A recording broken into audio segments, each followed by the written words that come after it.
Hello, my name is Jeff Bardero, and presenting alongside of me is Tiffany Trujillo and Ashley Wilson.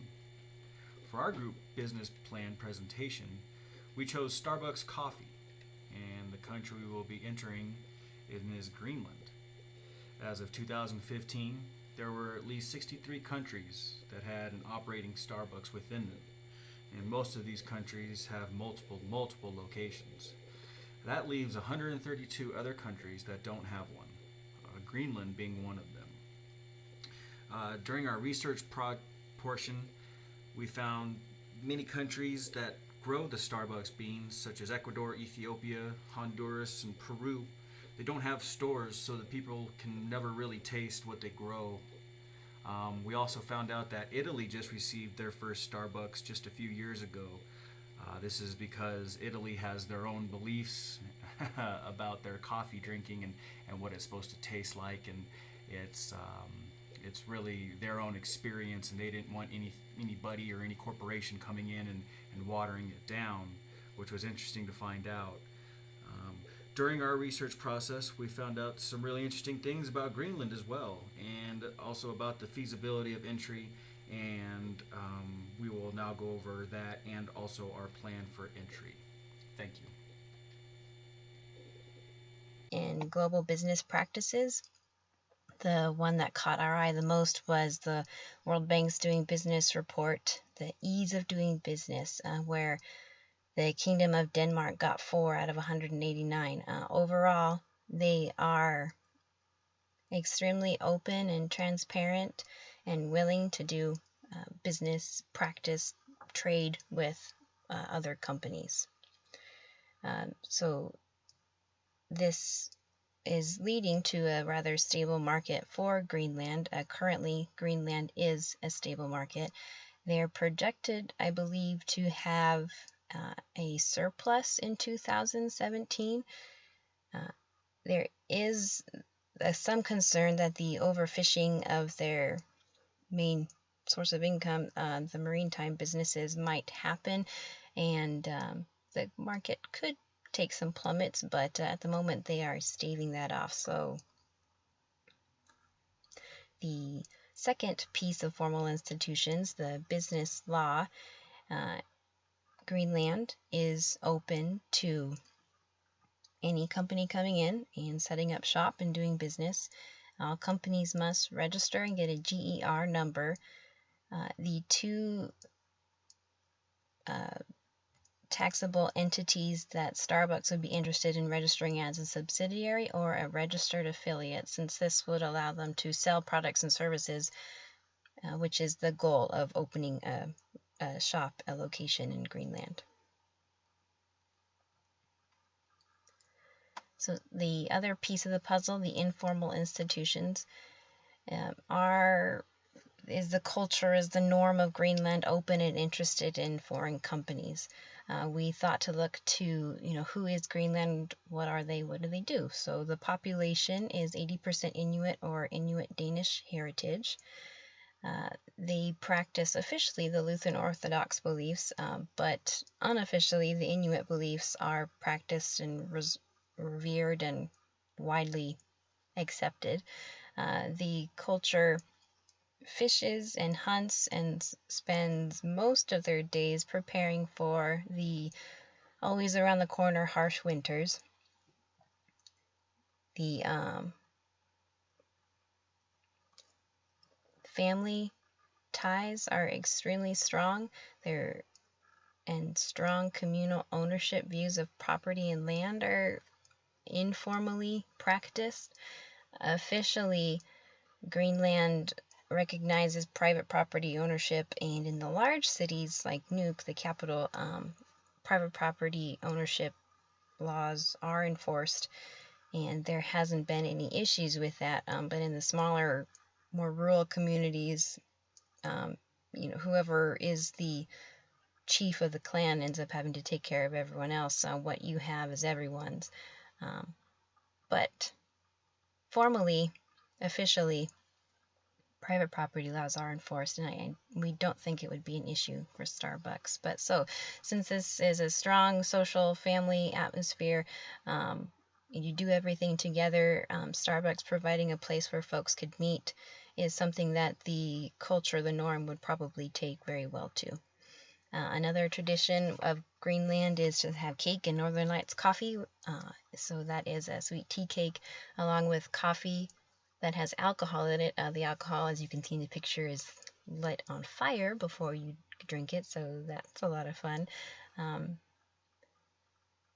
So overall, yes, we believe that the formal and informal institutions of Greenland would be open and interested in accepting Starbucks as a company in Greenland. And now I will pass it off to Tiffany.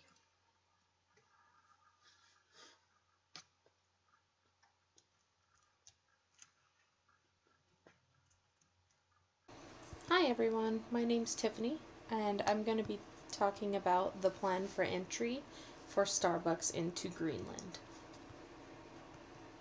Okay, so to start off, we're going to be hitting the points of how, where, why, who, and what. The how being what mode of entry we're going to be using and why. The where, what city we're going to be expanding into and entering into. The why, so our reason for entering into this city, and what reason the customers, the people, the locals will have to buy the product. The who, for who's going to be managing, who's going to be working in the company, and the what, how normal business procedures and operations are going to be handled in a new location. So first off, we're going to be talking about the how, so what mode of entry we're going to be using and why. We chose the wholly owned subsidiary with the Greenfield Venture mode. By entering with this mode, Starbucks would have full control over the equity and the operations in the business. We'd be able to enter into an international market. Using the wholly owned subsidiary mode, it does come with a high cost, but having full control over the business is what we're aiming for, so we can make changes as needed and as we see fit. And for the locations, we're going to begin with 1 or 2 locations in a high populated city. By having just 1 or 2 locations open, we can get a feel for how this business is going to work in this location and if it's going to work in the long run. We have decided that our where is going to be the capital city of Greenland, Nuuk. It's the most populated city with more than 17,000 residents, and over time with expansions, it's becoming more and more modern. Because of the location, travelers and tourists are welcomed, and they are very common in this capital city. Also, there is an American Corner in the University of Greenland. It's a place where students and staff can get a feel for the American culture. So we figured that that would also be a good place for a new Starbucks location because it is an American-based company. So next off is going to be our why. So why this business makes sense in Greenland, and will the people buy the product here?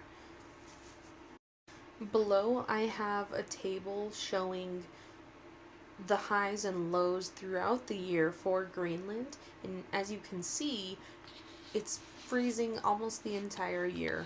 They average about 50 degrees Fahrenheit in their warmest months, so it never really gets warm. A few reasons that Starbucks would be a perfect fit for this location is mainly because of the weather. People are always trying to get out of the cold, go warm up, and Starbucks can create this warm, inviting environment where people could go in and have coffee with their friends and be able to hang out as long as they would like. We figured that many of the Starbucks customers aren't going to be wanting frozen drinks here.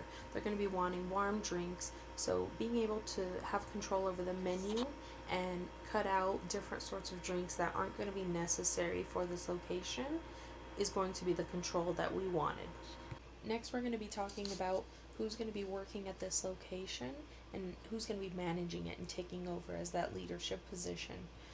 We decided that locals are going to be primarily our managers that we're going to be training, and also all employees are going to be local as well.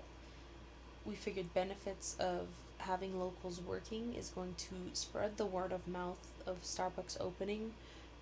Friends and family of the employees are going to come to visit, see their new place, and over time it can become a local favorite. Also, with having locals, we can gain more insight on the culture and the needs and wants of the locals as well. The last portion that we're going to be talking about is the what. So, what type of procedures and operations are going to be put forward in this new location?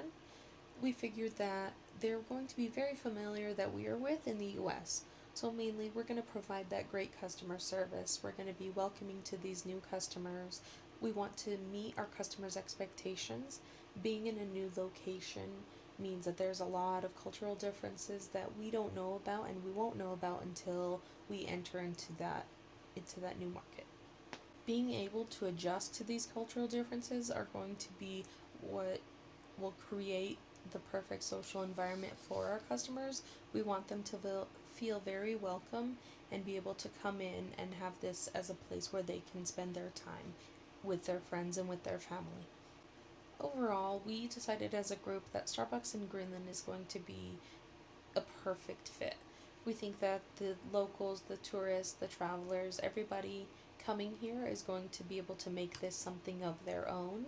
And that's when having full control over the business internationally is going to come real handy, because we'll be able to adjust our menu and other things to be able to fit this culture.